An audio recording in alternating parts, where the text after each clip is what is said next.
Hello, I'm Jason Reed from Sick with Success.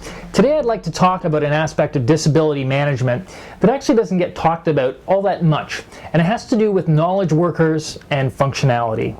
Now, in a job where the work is mostly physical, it's much easier to determine how functional a person is. We can say, can they walk a certain distance? Can they move their arm a certain way a certain number of times? Can they basically get through a shift without falling down? But with knowledge workers, this becomes much more difficult. Many of us are now paid to be creative, to find innovative solutions to problems, to strategize, and to lead.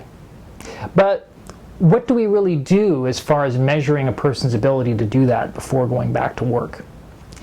Now, this is a serious question because chronic illness affects a third of the workforce right now, and that number is actually growing at an alarming rate.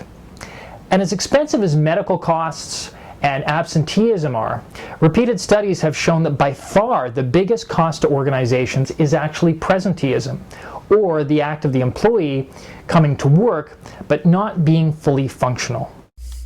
Chronic pain, fatigue, and especially medication have a significant impact on the brain. They can often hinder people's ability to think clearly, remember things, or utilize high-level people skills. But how often do we address these areas and provide tools to help? In all the time I've had a chronic illness, which is almost over 30 years, I've never had a doctor or an insurance agent ask me questions like, okay, how are your problem-solving abilities right now? How creative is your mind? How is your memory? How's your cognition?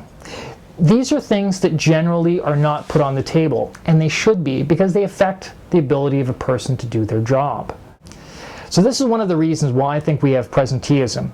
Drugs and treatment can often get people into work, but they may come at the expense, for some people anyways, of being able to actually do their job.